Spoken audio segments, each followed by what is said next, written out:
Hello everyone, इस video में displacement method के बारे में मैं डिस्कशन करने वाला हूँ। डिस्प्लेसमेंट मेथड की अगर मैं बात करूँ तो ये मेथड वो मेथड होता है जिसमें आप लेंस का फोकल लेंथ निकालते हो। फोकल लेंथ निकालते हो बस लेंस को डिस्प्लेस करने से। तो अगेन ये एक एक्सपेरिमेंटल मेथड है, और अगर ये एक्सपेरिमेंटल मेथड है तो कुछ ना कुछ एक्सपेरिमेंटल सेटअप यहाँ पर होगा।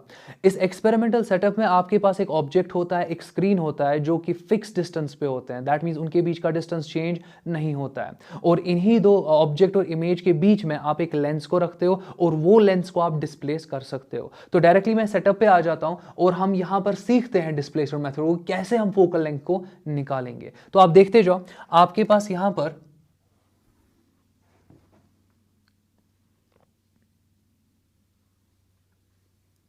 लेट अस अज्यूम ये आपका स्क्रीन है, ये आपका स्क्रीन है यहां पे, और यहां पर मैं ऑब्जेक्ट ले रहा हूं। लेट अस अज्यूम यहां पर मैं ऑब्जेक्ट ले रहा हूं। तो ये ऑब्जेक्ट है, ये स्क्रीन है। जैसे कि मैंने अभी बताया, अगर ये आपका स्क्रीन है तो स्क्रीन पे आपको क्या मिलेगी? इमेज मिलेगी। मैं वो इमेज यहां पे डॉटेड बनाता हूं फिलहाल के लिए। ये आपको इमेज मिल रही है, तो होपफुली अभी तक किसी को डाउट नहीं होगा। और अगर आपको ये इमेज मिल रही है, ये आपका ऑब्जेक्ट है, आपका इमेज आपको स्क्रीन पे मिल रहा है। स्क्रीन और ऑब्जेक्ट का डिस्टेंस हमेशा फिक्स्ड होता है। दैट मींस इमेज और ऑब्जेक्ट का डिस्टेंस हमेशा फिक्स्ड होगा। तो यहां पर आप देख सकते हो कि यहां पर ये वाला जो पार्ट है आपका,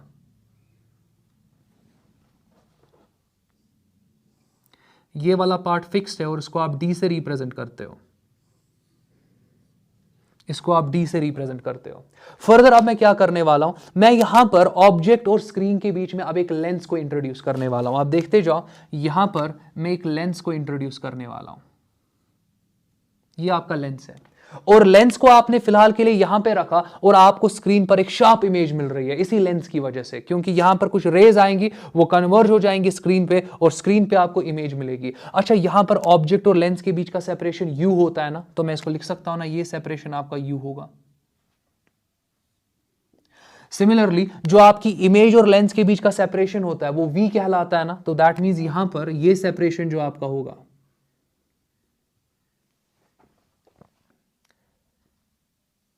ये सेपरेशन आपका v होने वाला है। अच्छा, जरा एक चीज देख लो, आप यहां पर अगर u प्लस वी करोगे वो d के बराबर होगा ना। तो पहला इंपॉर्टेंट पॉइंट जरा देख लो, u प्लस वी आपका यहां पर d के बराबर होगा। या मैं दूसरा पॉइंट लिख सकता हूं ना कि v आपका यहां पर d माइनस यू के बराबर होगा। अच्छा, लेंस फॉर्मूला पता है ना आपको? चलो लेंस फॉर्मूला यूज करते हैं। लेंस फॉर्मूला में आप क्या लिखते हो? 1/v फिर minus 1/u it is equal to 1/f। Since lens आपका यहां पर कन्वेक्स लेंस है तो फोकल लेंथ को आपको पॉजिटिव ही लेना पड़ेगा। दूसरा इंपॉर्टेंट पॉइंट, v की जगह पर d माइनस यू लिखोगे, u की जगह पर u ही लिखोगे, मगर अब हमें प्रॉपर साइन कन्वेंशन को यूज करना है। तो आपके पास ये लेंस है, अगर ये आपका लेंस है तो आप यहां पर एक कोऑर्डिनेट सिस्टम को ड्रॉ कर दो। आप यहां पर एक कोऑर्डिनेट सिस्टम को ड्रॉ करो। ये वाले जो मेजरमेंट्स होंगे लेफ्ट साइड पे वो नेगेटिव होंगे, जो राइट साइड पे मेजरमेंट्स आपके v के होंगे, मगर v किसके बराबर है? d minus you. In measurements को आपको पॉजिटिव लेना पड़ेगा। दैट मींस मैं यहां पर फोर्थ स्टेप में लिख रहा हूं 1/v की जगह पर d माइनस यू लिख रहा हूं, फिर माइनस अपनी जगह पे 1/, अब u नहीं लिखूंगा क्योंकि आपको ये जो मेजरमेंट u का लेना है, नेगेटिव लेना है। मैं यहां पर माइनस यू लिखने वाला हूं। It is equal to 1/f। चलो इसको फर्दर सॉल्व करते हैं, देखते जाओ। ये आपके पास यहां पर 1/d माइनस यू है, यहां पर प्लस 1/u आ जाएगा, ये आपका 1/f के बराबर है। अब यहां पर आप एलसीएम ले सकते हो, ये आपका u plus d minus u divided by d minus u into u आ जाएगा, और ये आपका यहां पर 1/f के बराबर है। आपका u और u कैंसिल हो जाएगा, आप f को यहां ट्रांसपोज करो, नीचे वाला पार्ट यहां ट्रांसपोज करो, आपका जो df होगा आप इसको लिख सकते हो it is u times d minus you. तो अभी तक कहीं पे डाउट नहीं होना चाहिए। चलो कैलकुलेशंस को फर्दर करते हैं, फर्दर कैरी करते हैं। तो आप देख लो यहां पर आपका जो df है आप इसको लिख सकते हो इट इज इक्वल टू, ये आपका ud आ जाएगा, फिर माइनस आपके पास यहां पर u स्क्वायर आ जाएगा। अब आप यहां पर क्या करो, आप इन दोनों टर्म्स को यहां ट्रांसपोज करो, तो आपके पास यहां पर u स्क्वायर आ जाएगा जब आप इसको ट्रांसपोज करोगे, माइनस आपके पास यहां पर d टाइम्स u आ जाएगा, फिर प्लस आपके पास df आ जाएगा, it is equal to 0 and this is a quadratic equation. ये आपका क्वाड्रेटिक इक्वेशन है, मगर किस वेरिएबल में, u वेरिएबल में, क्योंकि आप लेंस को आगे पीछे करोगे ना, अगर आप लेंस को आगे पीछे करोगे u का वैल्यू चेंज होगा, और क्वाड्रेटिक इक्वेशन आपको ये बोल रहा है कि u के दो वैल्यूज होंगे। क्वाड्रेटिक इक्वेशन आपको यह बोल रहा है u के दो वैल्यूज होंगे जिसके लिए आपको स्क्रीन पर शार्प इमेज मिलेगी। तो इस वाली कंडीशन को तो मैं बहुत एक्सप्लॉइट करने वाला हूं, देखते जाओ कैसे। अब यहां पर आप देख लो, ये आपके पास u square minus d u plus d f, d आपका कांस्टेंट, एफ आपका कांस्टेंट, ये कांस्टेंट टर्म है। आप इसको यहां पर a x square plus b x plus c is equal to 0 के साथ रिलेट कर सकते हो। तो होपफुली किसी को डाउट नहीं होगा। तो आपको u के कितने वैल्यू मिलेंगे, दो वैल्यू मिलेंगे, तो जरा वो वैल्यूज देखते हैं, आप चेक करते जाओ। अगर मैं u1 की बात करूं, u1 किसके बराबर होगा, आप लिखोगे माइनस बी, बी का वैल्यू कितना यहां पर है, वो तो माइनस डी है, तो ये आपके पास आएगा माइनस डी। फिर आप आराम से देखते जाओ, माइनस बी, फिर आपके पास plus minus under root of b square, तो ये बन जाएगा माइनस डी का होल स्क्वायर, क्योंकि b किसके बराबर है, आपका माइनस डी के बराबर है। तो b square minus 4 into a1 के बराबर है, और c आपका यहां पर df के बराबर है, तो ये कुछ इस स्टाइल से आ जाएगा। डिवाइड किससे करते हो आप, ट्वाइस a से, तो 2 अपनी जगह पे, a का वैल्यू यहां पर 1 है, तो 2 ही यहां पर आ जाएगा। दैट मीन्स आपके पास, मैं तो u1 यहां पे लिखा, तो प्लस माइनस यहां पर दो वैल्यूज है, तो मैं यहां पर प्लस वाला वैल्यू लेता हूं, तो u1 आ जाएगा ना। u2 किसके बराबर आएगा, फिर u2 आपका आना चाहिए माइनस माइनस डी, फिर यहां पर आप माइनस लिखोगे, क्योंकि प्लस तो लिख दिया, अब आप यहां माइनस लिख दोगे, फिर अंडर रूट ऑफ, ये आपका माइनस डी का स्क्वायर आ जाएगा, फिर यहां पर आपका minus 4 into 1 into d f आ जाएगा। डिवाइड किससे करोगे आप, डिवाइड 2 से करोगे। तो होपफुली अभी तक किसी को डाउट नहीं होगा। बहुत बहुत बहुत बहुत इंपॉर्टेंट और बहुत ज्यादा फोकस आपको करना पड़ेगा, क्योंकि यहां तक हम पहुंच गए। अब जो पार्ट होने वाला है वो आपको डायग्रामेटिकली समझ में आ जाएगा। बट फिलहाल के लिए चलो थोड़ा सा और सॉल्व करते हैं। मैं लिख सकता हूं u1 आपका यहां पर, ये तो d आएगा, फिर प्लस अंडर रूट ऑफ, ये आपका बन जाएगा डी स्क्वायर माइनस 4df, और डिवाइडेड बाई 2, आप इसको भी दे सकते हो 2, आप इसको भी 2 दे सकते हो, अलग अलग से दे रहा हूं। सिमिलरली अगर मैं यहां पर u2 की बात करूं, u2 का वैल्यू किसके बराबर आएगा, u2 का वैल्यू आपके पास d डिवाइडेड बाई 2, फिर आपका माइनस अंडर रूट ऑफ, यहां पर आ जाएगा d square minus 4df divided by 2। तो आपने u1 u2 निकाल दिया। दैट मींस आपके लेंस का पहला पोजीशन ये है u1, और एक पोजीशन आपके यहां पर लेंस का आने वाला है वो u2 है, वो सिंपली यहां पर u2 है। तो वो आपका पोजीशन पीछे भी आ सकता है, आगे भी आ सकता है, डिपेंड करेगा। तो होपफुली अभी तक कहीं पे डाउट नहीं होगा। अच्छा, अगर आपने u1 और u2 निकाल दिया, आप निकाल सकते हो ना v1 v2, क्योंकि आपका v है d माइनस u के बराबर, तो आपका v1 होगा d माइनस u1, आपका v2 होगा d माइनस u2। आराम से देखते जाओ। यहां पर अगर मैं पहले v1 की बात करूं, v1 किसके बराबर होगा, d माइनस u1, तो ऐसे लिख सकता हूं ना मैं, मुश्किल मत है कहीं पे। जरा फर्दर देख लो, मैं इसको लिख सकता हूं यहां पे, it is equal to d तो अपनी जगह पर है, माइनस यहां पर अब आप u1 का वैल्यू सब्स्टिट्यूट करो। u1 का वैल्यू सब्स्टिट्यूट करने पे ये माइनस की वजह से पहला भी माइनस हो जाएगा, दूसरा भी माइनस हो जाएगा। दैट मींस ये आ जाएगा d माइनस डी बाई 2, फिर आ जाएगा माइनस अंडर रूट ऑफ, ये आपका आ जाएगा d square minus 4df divided by 2। आराम से कैलकुलेशंस को देखो, कैलकुलेशंस को समझ कर, जब आप समझोगे ना कैलकुलेशंस को, आपको खुद समझ में आएगा कि यहां पर फिनोमेना हो क्या रहा है। अब देखते जाओ, यहां पर आपका d माइनस डी बाई 2, आपके पास d बाई 2 ही आ जाएगा, फिर माइनस आएगा under root of d square minus 4df divided by 2। ये आपका v1 है, आपका v1 इसके बराबर आ रहा है, मगर ये वैल्यू है किसी के बराबर, जरा देख लो, आराम से देख लो, ये वैल्यू आपका किसके बराबर है, ये आपका u2 के बराबर है। दैट मींस आपका जो v1 है ये आपका यहां पर u2 के बराबर आ रहा है। ये बहुत इंटरेस्टिंग पार्ट है। दैट मींस यहां पर मैं बोल सकता हूं कि आपका जो v1 है it is equal to u2। जरा यहां पर जरा देख लो, अगर मैं यहां पर v2 को इवैल्यूएट करने की कोशिश करूं, v2 का वैल्यू आपके पास आएगा d माइनस u2। d तो अपनी जगह पर है, माइनस u2 की जगह पर आप क्या प्लेस करोगे, d बाई 2। तो ये माइनस की वजह से पहला माइनस होएगा, दूसरा प्लस आ जाएगा, तो प्लस आ जाएगा under root of d square minus 4df divided by 2। आप अगेन देख सकते हो कि आपका जो v2 यहां पर है ये आ जाएगा d/2, फिर प्लस आपके पास आएगा under root of d square minus 4df divided by 2, और ये कुछ नहीं है, ये आप देखो, आप आराम से देख लो, ये वैल्यू कुछ नहीं है, ये आपका u1 है। तो ये आपका यहां पर क्या आने वाला है, ये आपका u1 आने वाला है।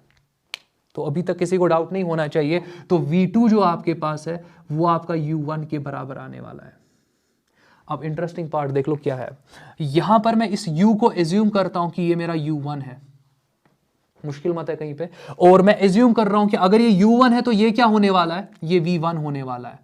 तो ठीक है, दैट मीन्स आपने यहां पर, अब समझो, आपने यहां पर u1 डिस्टेंस पे लेंस को रखा ना, आपको इमेज मिल गई v1 डिस्टेंस पे, मुश्किल नहीं है कहीं पे, शार्प इमेज आपको मिल गई। अब आप इसी लेंस को v1 डिस्टेंस पे रखो विद रिस्पेक्ट टू ऑब्जेक्ट, इसी लेंस को v1 डिस्टेंस पे रखो विद रिस्पेक्ट टू ऑब्जेक्ट, मगर v1 किसके बराबर है, v1 तो u2 के बराबर है। u2 आपका एग्जैक्टली दूसरा डिस्टेंस है लेंस का, सो दैट कि आपको शार्प इमेज मिले। एक बार और देख लो, यहां पर मैं ये कह रहा हूं कि आपने लेंस को u1 डिस्टेंस पे रखा मगर विद रिस्पेक्ट टू ऑब्जेक्ट्स, अभी के लिए जितने भी मेजरमेंट्स ले रहा हूं विद रिस्पेक्ट टू ऑब्जेक्ट ले रहा हूं, आपने यहां पर इस लेंस को with respect to object u1 distance पे रखा, तो आपको शार्प इमेज मिल गई, बिल्कुल सही। अब आप इसी लेंस को with respect to object v1 distance पे रखो, आपको फिर भी शार्प इमेज मिलेगी। कहने का मतलब क्या है, अब देखते जाओ, यहां पर मैं इस लेंस को आगे डिस्प्लेस करता हूं, मैं आगे इसको डिस्प्लेस करता हूं और लेंस को यहां पर पहुंचाता हूं, लेंस का दूसरा लोकेशन। यहां पर आप देखते हो कि अब ये लेंस आपके ऑब्जेक्ट से एट अ डिस्टेंस v1 पर है, तो आपको जो यहां पर इमेज मिलेगी ना, वो आपको u1 डिस्टेंस पे मिलेगी। दैट मीन्स इंटरचेंज आपकी पोजीशंस हो रही है। अब समझो, मैंने यहां पर अब अपने लेंस को ऑब्जेक्ट के रेस्पेक्ट में v1 डिस्टेंस पे रखा, इमेज ऑटोमेटिकली यहां पर u1 डिस्टेंस पे आने वाली है। तो ऐसा क्यों होने वाला है, क्योंकि आपने ऑब्जेक्ट और स्क्रीन के बीच का सेपरेशन फिक्स करके रखा हुआ है। और एक इंपॉर्टेंट पार्ट, आपका v1 कुछ नहीं है, मैं बोल सकता हूं v1 कुछ नहीं है, ये आपका दूसरा ऑब्जेक्ट डिस्टेंस है, v1 कुछ नहीं है, ये आपका u2 है। तो v1 कुछ नहीं है आपका, ये आपका यहां पर u2 के बराबर है। सिमिलरली u1 यहां पर आपका किसके बराबर है, u1 आपका v2 के बराबर है, तो ये आपका v2 के बराबर आएगा। दैट मीन्स आप अगर लेंस को यहां पर रख रहे हो एट अ डिस्टेंस u1, आपको इमेज मिल रही है at a distance v1, but अगर आप यहां पर अपने लेंस को प्लेस करोगे at a distance u2 which is nothing which is v1, आपको जो इमेज मिलेगी वो आपको u1 पे मिलेगी which is nothing v2 which is your another position for image. तो होपफुली अभी तक कहीं पे डाउट नहीं होगा। अब और एक इंपॉर्टेंट पार्ट जरा देख लो, ये आपका u1 है, ये आपका u1 है, ये भी आपका यहां पर u1 है। तो आप समझो मैं क्या बोल रहा हूं, ये आपका u1 है, ये भी आपका u1 है, तो आपने कितना डिस्प्लेस करा, आपने डिस्प्लेस कितना करा। अब समझो, यहां पर मैं ऐसे इसको समझाता हूं, देख लो, यहां से लेकर यहां तक आपका u2 है, यहां से लेकर यहां तक आपका u2 है, यहां से लेकर यहां तक u1 है ना, आप चेक कर लो, आप एक बार देख लो, यहां से लेकर यहां तक आपका u2 है, आप चेक कर लो, और यहां से लेकर यहां तक आपका u1 है। u2 माइनस u1 ही आपका डिस्प्लेसमेंट होगा ना x। तो लेट अस एज्यूम कि आपका डिस्प्लेसमेंट यहां पर x है, लेट अस एज्यूम कि आपका डिस्प्लेसमेंट यहां पर x है। अब यहां से लेकर यहां तक आपका डिस्टेंस जो है वो तो u2 है, जिसको आप v1 भी बोल सकते हो, चलेगा, बट ये आपका u2 है, और u2 आपका यहां से लेकर यहां तक है, u1 आपका यहां से लेकर यहां तक है, तो जो x आपके पास होने वाला है it will B u2 minus u1। तो आप इस मेजरमेंट को एज अ मॉड भी ले सकते हो, क्योंकि आपको एक पॉजिटिव वैल्यू चाहिए और कुछ भी नहीं। तो मैं बोल सकता हूं यहां पे कि आपके पास जो यहां पर x होगा, जो आपके पास यहां पर x होगा, it is equal to mod of u2 minus u1, और कुछ भी नहीं। अच्छा, u2 और u1 का वैल्यू पता है, u2 और u1 का वैल्यू पता है ना हमें, मैं इसको लिख सकता हूं, it is equal to mod of, जरा u2 का वैल्यू प्लेस करते हैं, d/2 minus under root of d square minus 4df divided by 2। तो अभी तक किसी को डाउट होगा नहीं यहां पे। फिर यहां पर मैं माइनस फर्दर लेने वाला हूं, तो u2 तो मैंने लिख दिया, अब माइनस u1 करना है। यहां पर इस पूरे हर एक टर्म पे माइनस यहां पर भी आएगा, यहां पर भी आएगा, ये बन जाएगा minus d/2 minus under root of, ये आ जाएगा d square minus 4df divided by 2। और मैं मॉड लेने वाला हूं। आप देख लो d/2 और यहां पर आपका d/2 ये तो कैंसिल आउट हो रहे हैं और यहां पर आपके पास ये ट्वाइस आ जाएगा। तो दैट मीन्स मैं यहां पर लिख सकता हूं कि जो आपका x होगा it will be equal to, mod है यहां पे तो twice √d² minus 4df divided by 2। अब आप सोच रहे हो कि मैंने नेगेटिव कहां रखा, मैंने तो मॉड लिया, नेगेटिव लेने की जरूरत नहीं है, 2 और 2 आपका कैंसिल हो जाएगा। स्क्वायरिंग बोथ साइड्स कर लो, आपका जो x स्क्वायर है ये आपका किसके बराबर आ जाएगा, d² माइनस 4df के बराबर आ जाएगा। होपफुली अभी तक कहीं पे डाउट नहीं होगा।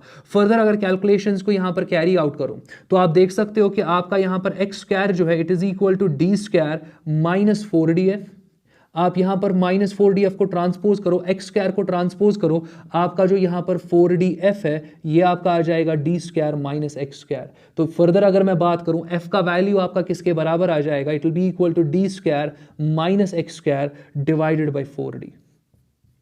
तो आपने फोकल लेंथ निकाला और फोकल लेंथ आपको निकलेगा, आपको पहले ही पता होता है कि ऑब्जेक्ट और स्क्रीन के बीच का सेपरेशन d है, आपको पता होता है कि आपने लेंस को कितना डिस्प्लेस किया ताकि 2 बार आपको शार्प इमेज मिले, तो उसका वैल्यू x होता है। 4 को आप यहां इग्नोर नहीं करोगे, इन वैल्यूज को सब्स्टिट्यूट करने पे आपको कन्वेक्स लेंस का, कनकेव का नहीं, कन्वेक्स लेंस का फोकल लेंथ मिल जाएगा। तो होपफुली अभी तक कहीं पे किसी को डाउट नहीं होगा। तो अभी तो मैंने कुछ ही इक्वेशंस लिखी है, तो ये वाला पार्ट इंपॉर्टेंट था, ये वाला पार्ट इंपॉर्टेंट था यहां पे, क्योंकि सारा टॉपिक इसी पे डिपेंड करता है। अगर इसमें आपको डाउट है प्लीज वीडियो को रिवाइंड करो और ये चीज समझने की कोशिश करो, क्योंकि जब आपने ये चीज समझी तभी जाके आप यहां पर बोल सकते हो कि आपके पास यहां पर जो x का वैल्यू है it is u2 minus u1, तभी ये चीज आप समझ सकते हो। जब ये चीज समझ में आएगा तो यहां पर वैल्यूज पुट करने पे आपका फोकल लेंथ आपको d² minus x² divided by 4d मिल जाएगा। अभी टॉपिक खत्म नहीं हुआ, अभी टॉपिक स्टार्ट हुआ। अब जो मैं यहां पर आपको इक्वेशंस वगैरह दिखाने वाला हूं, जो यहां पर केसेस वगैरह दिखाने वाला हूं, वो बहुत इंटरेस्टिंग होने वाला है। तो वीडियो को कंटिन्यू कर, तो कंटिन्यू मैं करता हूं, देखते जाओ। अगर मैं u1 का वैल्यू और एक बार लिखूं तो u1 का वैल्यू हमें कुछ इस फॉर्म का आया था, u1 it is equal to d/2, फिर प्लस आपके पास √ऑफ d² माइनस 4df आया था डिवाइडेड बाई 2, ऐसा कुछ हमें मिला था। सिमिलरली आपका u2 का जो वैल्यू था इट वाज सिंपली d/2, फिर यहाँ पर माइनस √ऑफ ये आपका d² माइनस 4df था और डिवाइडेड बाई 2 आपके पास था। अब देख लो यहाँ पर ये आपका डिस्क्रिमिनेंट है, फॉर रियल एंड और इक्वल रूट्स आपका discriminant greater than equal to 0 होना चाहिए। दैट मीन्स मैं यहां लिख सकता हूं फॉर रियल और इक्वल रूट्स, फॉर रियल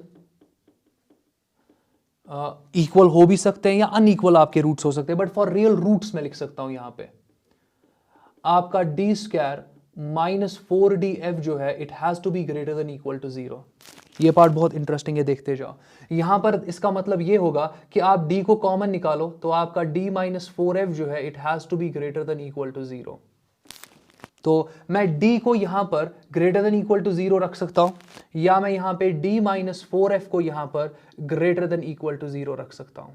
तो दैट मीन्स आपका d जो है it has to be greater than equal to 4f, या आपका d it has to be greater than equal to 0। यहां पर अगर मैं d इक्वल टू 0 करूं इसका कोई सिग्निफिकेंस नहीं होगा कि आपका ऑब्जेक्ट स्क्रीन पे ही आप रख रहे हो, तो इसका कोई फायदा मत होगा, क्योंकि ऑब्जेक्ट को आप कभी भी स्क्रीन पर ही नहीं रखते हो। तो दैट मीन्स इस वाले केस को यहां पर मैं नेग्लेक्ट करता हूं। बट ये वाला केस बहुत इंटरेस्टिंग है। ये केस आपको ये बता रहा है कि अगर सच में आपको इमेज चाहिए स्क्रीन पे, अगर सच में आपको इमेज चाहिए स्क्रीन पे, तो आपको जो ऑब्जेक्ट और इमेज के बीच का सेपरेशन रखना होगा, मिनिमम सेपरेशन, वो 4f होना चाहिए। दैट मींस आपके पास जो d मिनिमम होगा वो 4f के बराबर आना चाहिए। दैट मींस आप ऑब्जेक्ट और स्क्रीन के बीच में जो मिनिमम सेपरेशन रखोगे ना वो होना चाहिए 4f के बराबर। अगर 4f से कम सेपरेशन हुआ ऑब्जेक्ट और स्क्रीन के बीच में, आपको कभी भी दो इमेजेस, आपको कभी भी इमेज मिलेगी ही नहीं स्क्रीन पे। यह चीज बहुत इंपॉर्टेंट है। तो मैं रिपीट करता हूं कि आप अगर डिस्प्लेसमेंट मेथड को यूज करना चाहते हो, आपके ऑब्जेक्ट और आपके स्क्रीन के बीच का जो मिनिमम सेपरेशन होना चाहिए वो 4f होना चाहिए। डायरेक्टली यही क्वेश्चन आपके एंट्रेंस में पूछा गया हुआ है, तो आपको पता होनी चाहिए। तो यह बहुत इंपॉर्टेंट पार्ट है। साथ साथ में मैं ये भी बोल सकता हूं कि d has to be greater than equal to 4f, but जो क्वेश्चन आपके एंट्रेंस में आया था वहां पे मिनिमम डिस्टेंस के बारे में बात की गई थी और वो 4 टाइम्स द फोकल लेंथ होना चाहिए। रादर वहां पे फोकल लेंथ का वैल्यू 10 देकर था, 40 उसका आंसर था, तो डायरेक्टली आप यहां से आंसर निकाल सकते हो। तो आपका d जो है it has to be greater than equal to 4f। ये आपका पहला पॉइंट आ जाएगा। दूसरा पॉइंट, अगर मैंने लेंस को यहां पर रखा तो ये लेंस की वजह से आपको स्क्रीन पे इमेज मिलेगी। इमेज आपको मैग्नीफाइड मिल सकती है, इमेज आपको डिमिनिश्ड मिल सकती है, बट मैग्निफिकेशन आप पहले केस के लिए डिफाइन कर सकते हो ना। दैट मींस जब आप लेंस की पहली पोजीशन पे रहोगे, लेंस की पोजीशन पे आपको पहली इमेज मिलेगी, उसका size let us assume S1 है। मैं रिपीट करता हूं, तो दैट मींस मैं लेंस का पहला पोजीशन ले रहा हूं, तो लेंस पोजीशन 1, लेंस पोजीशन 1 के लिए जो आपको इमेज का साइज मिल रहा है वो आपको S1 मिल रहा है। This is size of image.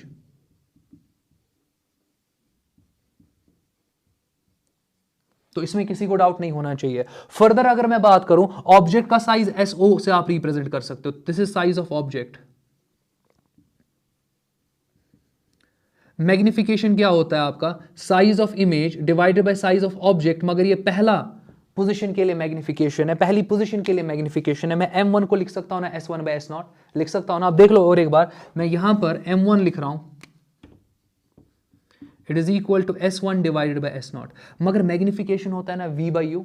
पहले वाले केस के लिए आप लिखोगे ना V1 बाई U1, तो आप लिखोगे it is equal to V1 divided by U1। तो होपफुली किसी को डाउट नहीं होगा। फर्दर दूसरी बात अगर मैं करूं, अगर मैं लेंस पोजीशन 2 के बारे में बात करूं, अगर मैं यहां पर लेंस पोजीशन 2 के बारे में बात करूं, तो लेंस पोजीशन 2 के लिए जो आपको साइज मिलेगा इमेज का वो S2 होगा, क्योंकि नई इमेज मिलेगी दूसरी पोजीशन के लिए। इस पोजीशन के लिए नया इमेज यहां पे मिलेगा, उसका अपना साइज होगा, तो आप देखोगे कि आपको S2 लेना पड़ेगा साइज ऑफ इमेज। और अगर मैं फर्दर बात करूं, SO size of object change नहीं होगा। अब जरा यहां पर देख लो, आपका मैग्निफिकेशन M2 जो होगा it will be equal to S2 divided by SO, मगर S2 डिवाइडेड बाय SO, क्योंकि दूसरे केस की बात कर रहे हो, दूसरे केस के लिए आप V2 बाय U2 लोगे ना, दूसरे केस के लिए आप V2 डिवाइडेड बाय U2 लोगे। अच्छा, V2 डिवाइडेड बाय U2 तो लिया, मगर V2 किसके बराबर है, U1 के, तो V2 की जगह पर U1 आएगा, और U2 किसके बराबर है, U2 आपका V1 के बराबर है। ये पार्ट बहुत इंपॉर्टेंट था, तो डिवाइड करोगे आप V1 से। तो होपफुली अभी तक किसी को डाउट नहीं होगा। तो आपको मैग्निफिकेशन M1 मिला, M2 मिला, चलो दोनों मैग्निफिकेशंस को मल्टीप्लाई करते हैं। मैं लिख रहा हूं यहां पे M1 multiplied by M2 it will be equal to V1 by U1 multiplied by U1 by V1। आप देख लो यहां पर ये कैंसिल आउट हो जाएगा, प्रोडक्ट ऑफ मैग्निफिकेशन आपको 1 मिल रहा है, प्रोडक्ट ऑफ मैग्निफिकेशन आपको 1 मिल रहा है। तो मैं यहां पे लिख रहा हूं, आप देखते जाओ, मैं तीसरा पॉइंट यहां पे लिख रहा हूं, जो आपको product of magnification M1 multiplied by M2 है, ये आपको 1 के बराबर मिल रहा है। मगर मैंने यूज क्या किया, मैंने V1 बाय U1, मैंने U1 बाय V1 को यूज करा। मैं और एक तरीके से लिख सकता हूं ना यहां पे, fourth point, magnification M1 multiplied by M2 it is equal to, M1 है ना S1 बाय SO के बराबर, तो M1 आपका है S1 बाय SO के बराबर, मल्टीप्लाइड बाय M2 है ना आपका S2 बाय SO के बराबर, तो ये बन जाएगा S2 बाय SO। मैं इसको फर्दर लिख सकता हूं ना, ये सारा 1 के बराबर है। क्यों? क्योंकि आपका M1 इंटू M2 अभी तो देखा ना 1 के बराबर है, तो ये सारा प्रोडक्ट जो है 1 के बराबर होगा ना। मैं लिख सकता हूं ना यहां पे, देयरफॉर आपका S1 into S2 divided by S0 square जो है ये 1 के बराबर होगा। मैं लिख सकता हूं ना यहां पे, देयरफॉर जो आपका S0 स्क्वायर होगा it will be equal to S1 into S2, और मैं बोल सकता हूं यहां पे कि S0 जो आपके पास होगा it is under root of S1 S2। That means आपका यहां S0, आपका S1 और आपका S2 यहां पर GP में है, ज्योमेट्रिक प्रोग्रेशन में।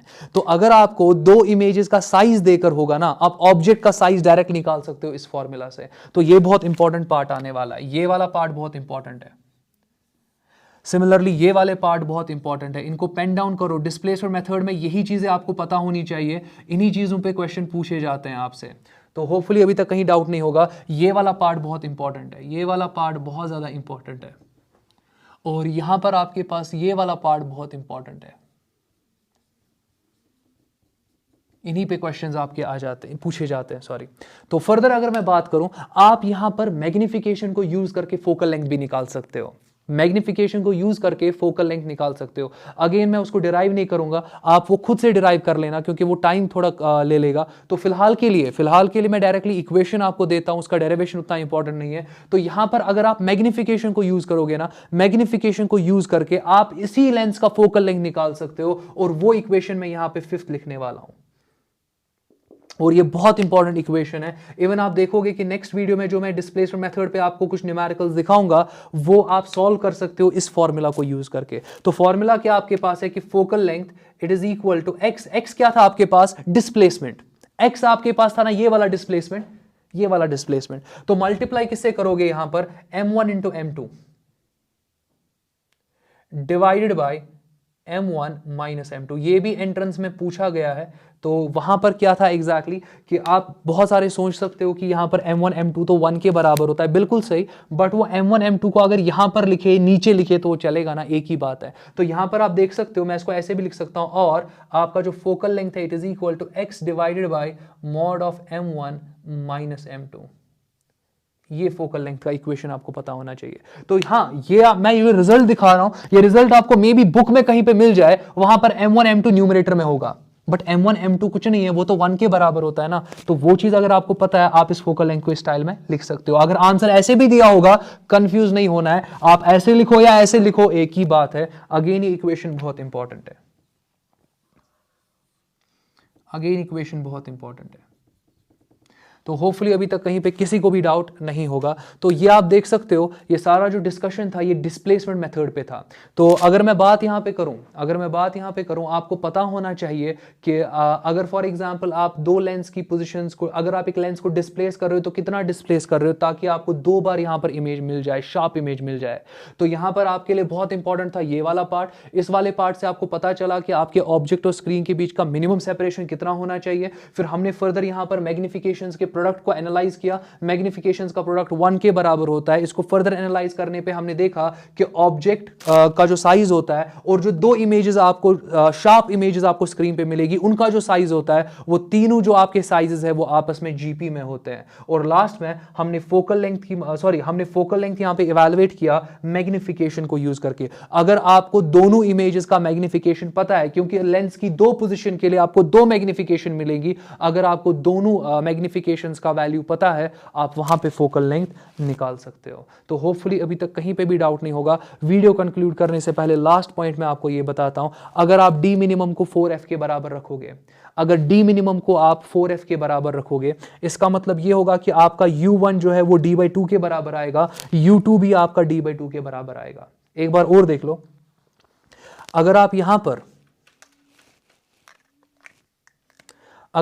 पर d की जगह पे 4f पुट करोगे, d की जगह पर 4f पुट करोगे, आपका डिस्क्रिमिनेंट तो 0 आ जाएगा, यहां पर भी आपका डिस्क्रिमिनेंट 0 आएगा, ये टर्म्स कैंसिल हो जाएंगी। आपका जो u1 है वो आपको d/2 मिलेगा, आपका जो u2 है वो भी आपको यहां पे d/2 मिलेगा। दैट मींस आप बोल रहे हो कि आपके पास अब 2 लोकेशंस नहीं मिल रही है, आपको एक ही लोकेशन मिल रही है, और इसी एक लोकेशन पर आपको शार्प इमेज मिल जाएगी, कोई दूसरी लोकेशन आपको नहीं मिल सकती है। कहने का मतलब क्या है? एक बार और, कहने का मतलब यह है कि अगर आपने ऑब्जेक्ट और स्क्रीन के बीच में मिनिमम सेपरेशन रखा, आपके पास लेंस का एक ही पोजीशन होगा जहां पर आपको शार्प इमेज मिलेगी स्क्रीन पे, कोई और पोजीशन आपके पास नहीं होगी। ये चीज आपको दिमाग में रखना है। हाँ, मगर अगर आपने यहां पर separation between the object and screen 4f से बड़ा कर दिया, फिर लेंस की 2 पोजीशंस आपको मिलेंगी जहां पर आपको शार्प इमेज मिलेंगी। तो लेंस की 2 पोजीशंस के लिए आपको d को 4f से बड़ा रखना पड़ेगा। अगर आपने d को 4f के बराबर रखा